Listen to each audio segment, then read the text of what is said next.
one of the best times in my life was one of the best and worst times in my life was after my mother died. The best? Well, I got to really experience people. I was learning something that most people don't learn till they're way out of high school and maybe in college. And when my mother died, I started experiencing people, at the lowest common denominator. Like, these were people that were my friends, and now they've become my brothers. And I was having a great time hanging out with Didi Quintero at that time. At that time, it started at school, and we walked home together, or he went to wrestling practice, and I went home and hung out and did what I did and put money together to get a package that night, and I'd team up with him about 7:30, and we'd fucking go out and do something mischievous every night. We always, 3-4 nights a week, me and him made money. At 15? At 15, and he was maybe 14. When I was 16, maybe he was 14. Did you both have shifts at the local grocery store? No. Nobody had a job here either. We would do whatever we could. We would help his brother with a fucking stealing tires. We would, we did something. We looked out for the devil. We would go do something with Mike Denny, and we'd look out down by the ships. Me and him always did fucking something. You were a lookout duo? Like, you would be like a team? We were a team, and he didn't give a fuck. He did anything to Didi. Oh. We were robbing Freaky Freddy. We were robbing Jay Horan's son of fucking cans of tomato paste and selling them for the small nickel, like $20 for the case. It was $80, brand new. I mean, but listen, 5 cases, $100 fucking bucks. That was a gram of coke and fucking a 6-pack in those days. Do you understand, man? We could do that every day at that age. So you could go to one of your neighbor's houses and knock on the door and be like, "Hey, Mrs. So-and-so, we have tomato paste." No. Jay Horan's son was down the corner from Herman, the spick store. All right. Herman and his wife ran the bodega. He used to make Cuban steak sandwiches out of there all day long on a grill in 1975. But in 1979, I would go to Jay Horan's son, and I had worked at Jay Horan's son. I worked at Jay Horan's son for like 6 months. Jay Horan's son was a warehouse, and half of it was frozen. And then I worked at White Rose for a while. White Rose, it was all frozen. Frozen food? Frozen food. How much ice cream did you steal? None. Damn. Seafood, bitch. Oh, okay. Why take the ice cream when you got the lobster tails in the back? See, the amateur Jew goes for the fucking amateur shit. Why take pennies when you could take dollars? Fair enough. I didn't know there was seafood. There was 2 of them that I was aware of. There was Jay Horan's son, which was in North Bergen, New Jersey, and that was I started there my sophomore year.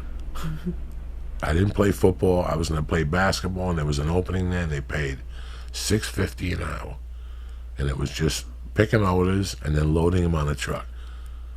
It was me, Louis the Nigger, Dave Ruiz, Chucky McBreen. It was our whole McKinley. We all went there after school, and they signed all of us. Like my whole little crew from McKinley, because we all lived close to there. And I'll never forget that I had a crew of 15-year-olds loading trucks. Oh, it was a bunch of us with 2, and they had 2 brothers, Gary and something else.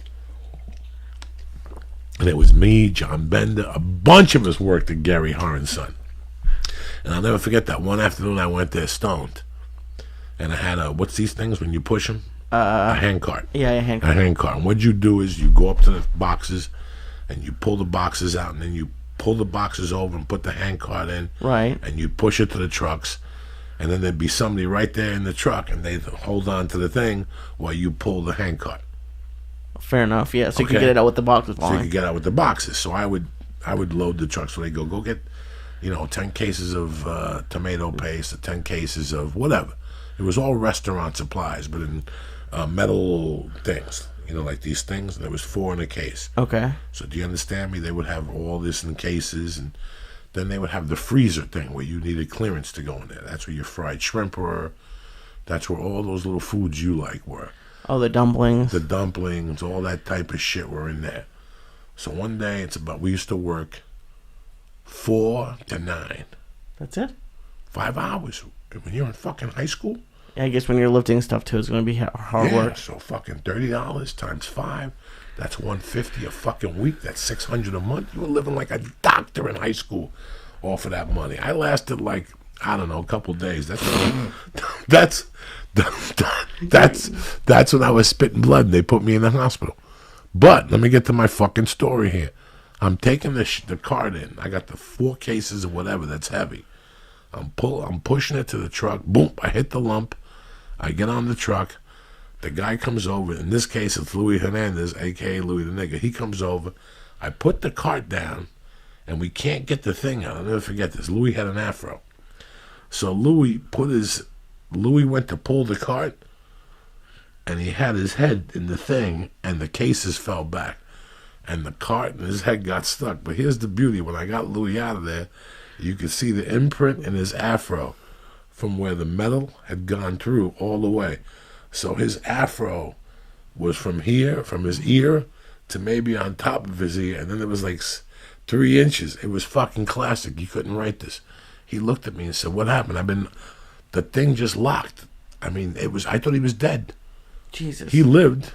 I laughed, because you know me, I'm a sick fuck. It's amazing that this place ever recovered from having you guys work there. All those guys worked there for years. I went into the hospital, and then when I got back, my job was filled. So I got pissed off. But I knew that they did something weird. They would stock the morning people. If they ran out of work, they would stock the dock with early orders. So when the truck pulled up, all they had to do was roll those in.